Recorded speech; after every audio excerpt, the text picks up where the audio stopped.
नमस्कार मित्रांनो, welcome back in the world of Ayurveda Marathi. मित्रांनो, जो शेवटचा व्हिडिओ झाला त्याच्यामध्ये लास्ट 30 डे स्ट्रॅटेजी सांगितली. खूप मुलांना असा प्रॉब्लेम होता की अभ्यास होत नव्हता, सेशन्स डिवाइड होत नव्हते. 5ही सब्जेक्ट्स पूर्ण दिवसभरात कसे अभ्यास करायचे हे पूर्ण डिसाईड होत नव्हतं. तुम्हाला विचारलं व्हिडिओ हवा का? आणि त्या व्हिडिओला प्रचंड असा प्रतिसाद आला. मोस्ट डिमांडेड व्हिडिओ तुमच्यापुढे ठेवतोय की पूर्ण 5 सब्जेक्टला दिवसभरात सेशनमध्ये वाटून देतोय. हसत-खेळत तुमचा 12 तासांपेक्षा जास्त अभ्यास होईल with 7 hover plus sleep in a night आणि दिवसा पण तुमचा 1 तास आराम. अशा पद्धतीने एवढा आराम करून तुमचा 12 प्लस तास तुमचा अभ्यास होईल. असा एकदम हसत-खेळत अभ्यास होईल. असा प्लॅन तुमच्यापुढे मी देत आहे. जे की मी आधी पण दिलेला होता. त्याच्यामध्ये काही चेंजेस करून, अपडेट करून तुमच्यापुढे मी देत आहे. ठीक आहे. चालू करूया. छोटासा व्हिडिओ असेल, त्याच्यामध्ये पूर्ण टाईम टेबल तुम्हाला भेटून जाईल. वहीवरती लिहून घ्या आणि फॉलो करा. सगळ्यात पहिले आपल्याला सकाळी 5 वाजता उठायचंय. 5 वाजता उठल्यानंतर आपले जे काही सकाळचे काम आहेत, ते पूर्ण सकाळचे आपले काम आपल्याला 5 ते 5:15 मध्ये उरकून घ्यायचे आहेत. सर आम्ही रात्री उशिरा झोपतो, मग सकाळी 5 वाजता कसे उठू? ज्यांचा अभ्यास रात्री चांगला होतो, त्यांनी रात्री करा आणि सकाळी 7 पर्यंत उठू शकता. परंतु असंही करू नका की रात्री 4 वाजेपर्यंत करताय आणि सकाळी तुम्ही 11 वाजेपर्यंत झोपताय, असं करू नका. कारण अशामध्ये तुमचं स्लीप सायकल जी आहे ती पूर्ण बिघडून जाईल आणि तुमची तब्येत खराब व्हायला लागेल. तुमचा पित्त प्रकोप व्हायला लागेल. मग त्याच्याने तुम्हाला अल्सरिंगचे प्रॉब्लेम येतील आणि वेगवेगळे उष्णतेचे इश्यू व्हायला लागतील. त्याच्यामुळे जशी आपली दिवसाची सायकल आहे, दिवसभर अभ्यास करायचा, रात्री झोपायचं, याच मेथडने तुम्ही चालाल तर तुमची तब्येतही चांगली राहील आणि सकाळचा वेळ तुम्हाला जेव्हा भेटेल, तेव्हा तुम्हाला जास्त आकलन शक्ती असते आणि नवीन गोष्टी लवकर तुम्हाला पचन होतात, लवकर तुम्हाला लक्षात राहतात. त्याच्यामुळे माझा पर्सनली तुम्हाला सजेशन आहे, की सकाळचा वेळ जास्तीत जास्त यूज करा रात्रीपेक्षा. एखाद्याला लहानपणापासून सवयच आहे रात्री करायची, त्याने मात्र त्याच्या सवयीमध्ये बदल करू नका. तो रात्री करू शकतो. नॉर्मल विद्यार्थ्यांसाठी जे की सकाळच्या वेळेचा उपयोग करू इच्छित आहेत, त्यांनी सकाळी 5 वाजता उठायचं आहे. 4:15 पर्यंत आपली डेली दिनचर्या फॉलो करायची आणि त्याच्यानंतर चालू करायचा आपला अभ्यास. पहिलं सेशन स्लॉट नंबर 1 आपल्या पुढे देत आहे. ते म्हणजे 5:15 पासून 6:15 पर्यंत आपल्याला करायचे आहेत सर श्लोक्स. कोणते श्लोक करायचे आहेत सर? जे लास्ट 30 डेज स्ट्रॅटेजी जर तुम्ही पाहिली नसेल तर पहा. त्याच्यामध्ये जे डेली वर्क दिलेले आहे, प्रत्येक सब्जेक्टचे कोणते श्लोक करायचे आहेत, त्याची तिथे लिस्ट दिलेली आहे, म्हणजे हेडिंग्स दिलेले आहेत. तिथे जाऊन तुम्ही करू शकता. पदार्थ विज्ञानाची सरने व्हिडिओ सुद्धा बनवलाय. त्याच्यामध्ये त्यांनी लिहून पण दिलेत कोणकोणते श्लोक पाठ करायचे. ते श्लोक इथे पाठ झाले पाहिजे. ह्या 1 तासामध्ये दररोज काही नवीन श्लोक पाठ करायचे आणि जसं-जसं पुढे जाल तसं मागची रिवाईज करून पुढचे पाठ करायचे. म्हणजे कसं सर, आज काय करा तुम्ही 5:15 ते 6:15 मध्ये 10 श्लोक पाठ करा किंवा 5 श्लोक तुमच्या क्षमतेनुसार पाठ करा. दुसऱ्या दिवशी मागचे 5 रिवाईज करून पुढचे 5 करा. त्याच्यानंतर तिसऱ्या दिवशी मागचे 10 रिवाईज करून पुढचे 5 करा. असं करत-करत सर्व सब्जेक्टचे इम्पोर्टंट श्लोक जे आहेत ते तुम्हाला पास होऊन जातील. विदाऊट श्लोक पास व्हायचंय सर मला, होणार नाहीच. क्रिया शरीरमध्ये तुला श्लोक लागणारच आहे, त्याशिवाय पास होणार नाही. एनाटॉमी जो आयुर्वेद पाठ आहे त्याच्यामध्ये श्लोक लागतील, त्याच्याशिवाय तुम्ही पास होणार नाही. त्याच्यामुळे मी श्लोक शिवाय पास होईल ही पूर्ण कन्सेप्ट तुमची काढून टाका. कारण तुम्हाला क्रिया, एनाटॉमी जो पार्ट आहे आयुर्वेद त्याच्यामध्ये तुम्हाला श्लोक लागणार म्हणजे लागणारच आहेत. ते पूर्ण लास्ट 30 डेजची जी हेडिंग्स होत्या, लिस्ट होती, ते श्लोक हे 5:15 ते 6:15 मध्ये वाचायचे. डेलीचं काम याच्यामध्ये करायचंय. हा टाईम का सर? कारण सर्वात जास्त आकलन शक्ती आपली इथे असते. डायरेक्ट आपल्या ब्रेनपर्यंत गोष्टी सेव्ह व्हायला लागतील. हा 1 तास तुम्हाला दररोजचं काम करायचं म्हणजे करायचंच आहे. त्यानंतर 5:15 पासून तर 6:15 पासून तर 9:45 पर्यंत तुम्हाला एनाटॉमी करायचंय. सर्वात मोठा सिलेबस कोणत्या सब्जेक्टचा आहे? एनाटॉमीचा. मग सर्वात जास्त वेळही कोणत्या सब्जेक्टला द्यावा लागेल? एनाटॉमीला. आणि सकाळचा वेळच का दिलाय? कारण लवकरात लवकर नवीन-नवीन गोष्टी लक्षात जर ठेवायच्या असतील, तर सकाळच्या वेळेचा सदुपयोग करायला शिका. त्यामुळेच सकाळी 6:15 पासून तर 9:45 पर्यंत सलग 3.5 तास आपल्याला फक्त आणि फक्त एनाटॉमी करायचं आहे. मग एनाटॉमी मधलं काय-काय करायचं ते तुम्ही ठरवा. मी रोड मॅप दिलेला होता. तुम्ही त्या रोड मॅपने जर चालत आलेला असेल, साक्षी मॅमने दिलेल्या, तर तुम्हाला खूप जास्त ईझी गेलेलं असेल आतापर्यंत आणि तुम्ही जर स्वतःच्या पॅटर्नने फॉलो होताय, तर तुम्ही त्या पॅटर्नने फॉलो करू शकता आणि त्या हिशोबाने तुमचा सिलेबस कव्हर करत गेला तरी चालेल. फक्त या स्लॉटमध्ये तुमचा एनाटॉमी 3.5 तास याच वेळेमध्ये करा. म्हणजे जास्तीत जास्त गोष्टी तुम्हाला लक्षात राहतील. त्यानंतर आता 9:15 पासून तर 10:15 पर्यंत आपल्याला ब्रेक घ्यायचा आहे. याच्यामध्ये तुम्हाला अर्ध्या तासाचा वेळ आहे. याच्यामध्ये तुम्ही अंघोळ करा आणि थोडासा अल्पाहार घ्या, थोडासाच फक्त. कारण झोप यायला नको आपल्याला, कारण आपण 5ला उठलेलो आहे. त्याच्यामुळे फक्त थोडासाच अल्पाहार घ्या, काहीतरी नाश्ता करा आणि पुन्हा अभ्यासाला बसा तुम्ही 9:15 वाजता. ठीक आहे. 9:15 9:15 ते 10:15 आपल्याला ब्रेक घ्यायचा आहे. अॅनाटॉमीचा सगळा आपला 3.5 तास झाला आणि डेली वर्क आपण 1 तास केलेला आहे.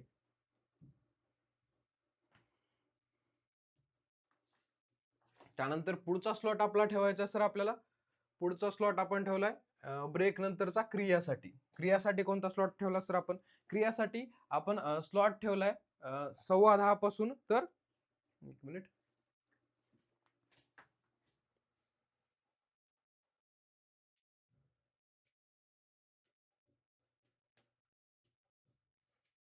येस, ठीक आहे. क्रियासाठी आपण स्लॉट ठेवलेला आहे 10:15 पासून तर 12:45 पर्यंत.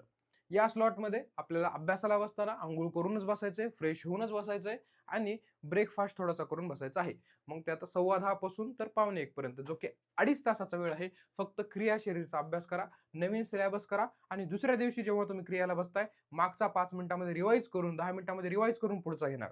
तिसऱ्या दिवशी जेव्हा तुम्ही क्रियाचा सिलेबस उघडाल, तेव्हा मागच्या 2 दिवसाचा वाचून तुम्ही तिसऱ्या दिवशीकडे जाणार.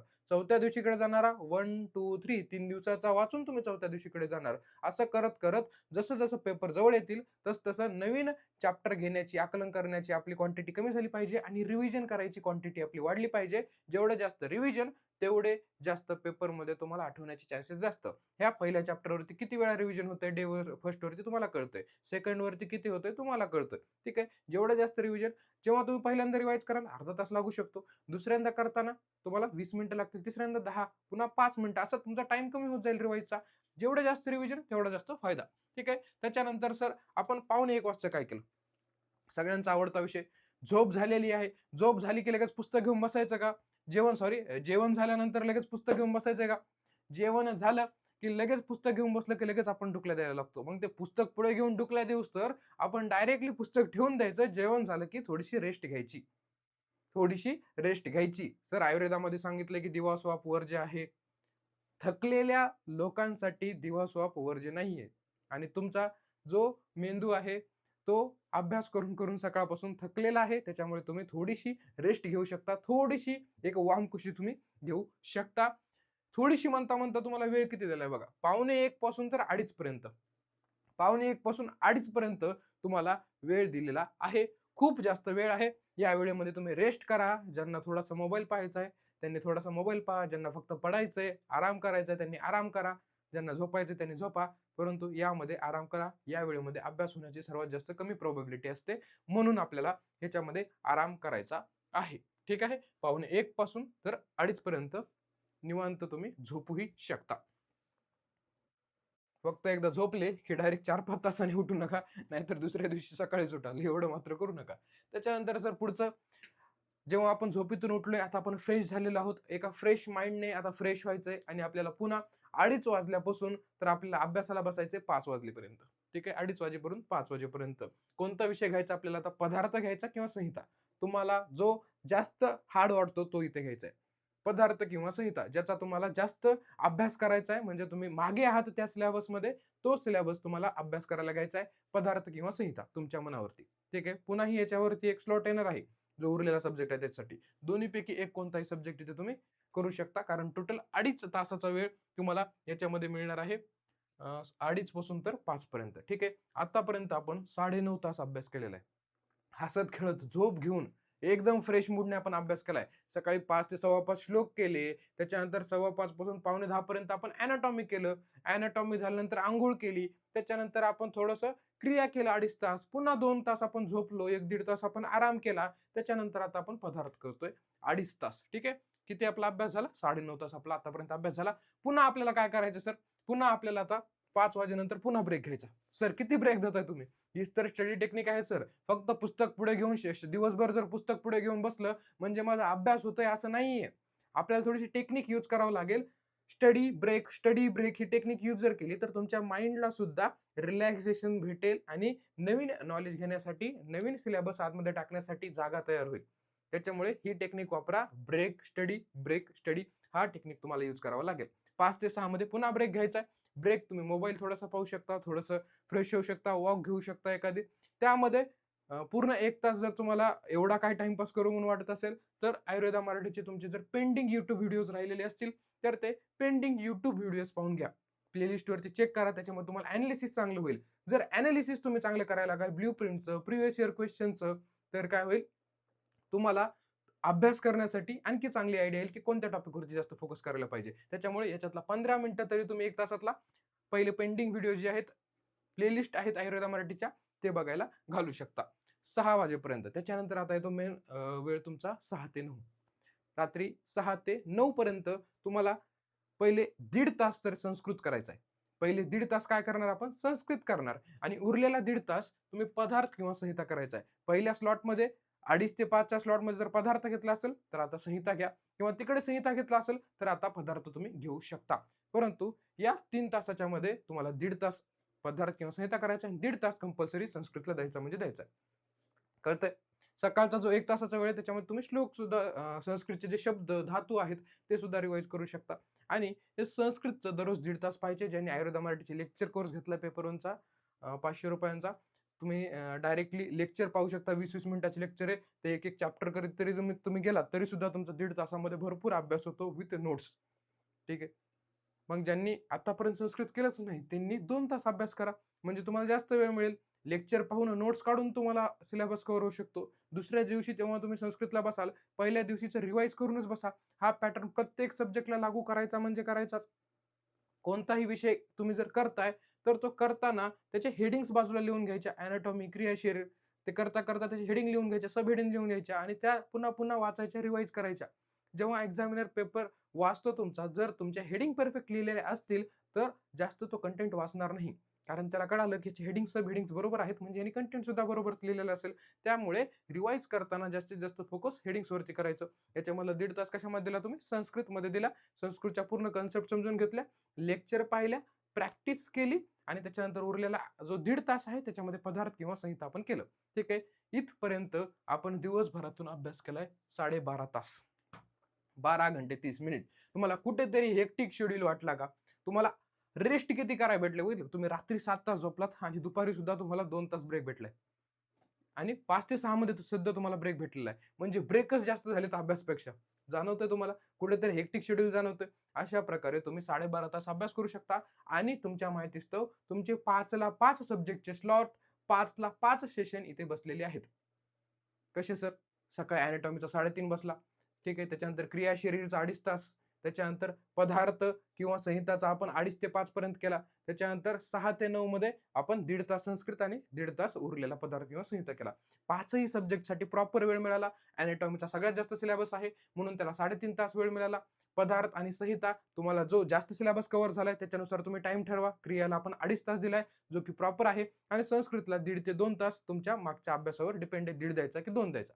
ठीक आहे. जर आतापर्यंत संस्कृत अजूनही येत नसेल तर तुम्ही आयुर्वेदा मराठीचा फक्त ₹500 कोर्स आहे पेपर 1चा, तो परचेस करा आणि करा. आपला रेग्युलर कोर्स जो आहे तो जाऊन बघा तुम्ही. जो न्यू बॅच आहे तो ₹1200 असतो संस्कृतचा. परंतु तुमचा फक्त 1 महिन्यावरती पेपर आहे म्हणून त्याची प्राइस फक्त आपण 499 केली पेपर 1 संस्कृतची. आयुर्वेदा मराठी ॲप डाउनलोड करून तुम्ही पाहू शकता. जर तुम्हाला अवघड जाते तर. नसेल अवघड जात, तुमचा प्रॉपर चालू आहे, समजतंय सर्व, तर काहीही हरकत नाही. सेल्फ स्टडी करा. फक्त हा 1.5 तास संस्कृतसाठी तुम्हाला डेली द्यावंच लागेल. त्याच्यामध्ये तुम्ही शब्द रीड करा. संस्कृतचे जे शॉर्ट नोट्स काढलेत, संधी, समास ते रीड करा. डेली रीड करा. जेवढं जास्त नजर माराल तेवढं जास्त तुम्हाला कळायला लागेल. कळालं? अशा प्रकारचा होता आपला पूर्ण शेड्यूल. आणि आता राहिलं काय? आपण झोपताना आता 9 वाजता आपण काय झालो? मोकळे झालो. 9 वाजता आपण रात्रीचं जेवण करणार. सुटल्यानंतर 9 वाजता जेवण केलं, थोडासा वेळ आपल्याकडे बाकी असेल, थोडंसं रील्स वगैरे तुम्ही स्क्रोल करू शकता, फ्रेश होऊ शकता आणि झोपता तुम्हाला काय करायचं सर? तुम्हाला हे जेव्हा तुम्ही रील्स स्क्रोल करताय, त्याच्यापेक्षा म्हणजे जेवण झाल्यानंतर तुम्हाला जो अर्ध्या तासाचा वेळ आहे, त्याच्यामध्ये तुम्ही 10 मिनिटाचं आपलं डेलीचं जे आयुर्वेदा मराठीचं लेक्चर पडतं 6 ते 7 दरम्यान, ते तुम्ही या वेळेमध्ये पाहू शकता. 9 ते 10 दरम्यान तुम्ही ते लेक्चर 1.5 स्पीडवरती पाहू शकता. कारण आता इथून पुढचा जो वेळ आहे, तो आपल्याला जास्त वाया नाही घालायचा. जास्तीत जास्त सेल्फ स्टडी करायची आहे आणि जो आम्ही IMP LQ, IMP SAQ किंवा काही रिपीटेड क्वेश्चन्स असतील, त्याचे व्हिडिओ आम्ही टाकू. ते फक्त तुम्ही 10 ते 15 मिनिटामध्ये 1.5 च्या स्पीडवरती रात्री या वेळेमध्ये तुम्ही पाहू शकता. 9 ते 10 या वेळेमध्ये. जेवता-जेवता पाहू शकता, जेवण झाल्यावरती पाहू शकता. जेवण जेवढं रिलॅक्स केलं तेवढं चांगलंच आहे. आणि शेवटी झोपता-झोपता फक्त 10 मिनिटं आपण दिवसभरामध्ये काय-काय रीड केलं, ह्याच्या फक्त हेडिंग्स वाचायच्या आणि झोपायचं. हे कशासाठी सर? आता एवढा तर अभ्यास केला. हे तर आपण आपल्या 12:30च्या ह्याच्यामध्ये धरलं पण नाही. 12:30 प्लस 10 मिनिट आहे. हे 10 मिनिटं दिवसभर आपलं कॉम्प्युटर शटडाउन करण्याआधी, आपला ब्रेन शटडाउन करण्याआधी पूर्ण ज्या फाइल्स आहेत त्या सेव्ह करायच्या आणि त्याच्यानंतर आपलं माइंड सेट डाउन करायचं. पूर्ण दिवसभराच्या हेडिंग्स रीड करून घ्यायच्या आणि आपलं माइंड सेट डाउन करून घ्यायचं. निवांत झोपायचं. स्क्रीन टाईम वाढवायचा नाहीये. जेवढा जास्त स्क्रीन टाईम असेल, तेवढं जास्त तुम्हाला कन्सेप्ट उशिरा लक्षात राहायला भेटतील. म्हणजे काय सर, जेवढं तुम्ही मोबाईलकडे लक्ष असेल, फोकस असेल, तेवढं तुम्हाला नवीन जो सिलेबस आहे तो सेव्ह करण्यामध्ये डिफिकल्टी जाईल. जेवढा स्क्रीन टाईम तुमचा या दिवसात कमी असेल, तेवढा जास्त सिलेबस तुम्ही घेऊ शकता, पाठ करू शकता. त्यामुळे स्क्रीन टाईम कमी करायचा आणि झोप प्रॉपर आपली 10 ते 4:55 AM म्हणजे 5 पर्यंत आपली होत आहे. 7 घंटे रात्री झोप आणि दिवसा पण तुम्हाला चांगला वेळ भेटतोय. काहीच हेक्टिक नाही. 5 ते 6 मध्ये सुद्धा तुम्हाला सुट्टी भेटलेली आहे. त्याच्यामुळे हा शेड्यूल तुम्ही नक्कीच फॉलो करा. कसा वाटला तुम्ही कमेंट बॉक्समध्ये सांगा आणि मागच्या व्हिडिओच्या ज्या कमेंट्स होत्या, मागच्या व्हिडिओच्या कमेंट्स काय आपण वाचणार आहेत. इथून पुढे आपण असंच करूया. मागच्या व्हिडिओच्या कमेंट्स आपण पुढच्या व्हिडिओजमध्ये वाचत जाऊया आणि त्याची उत्तरं देत जाऊया. ठीक आहे. ठीक आहे. आदितीची एक कमेंट आहे, की "सर आमच्या कॉलेजमध्ये आता प्रिलिम्स एक्झाम घेताय. कंपल्सरी नाही ना ती?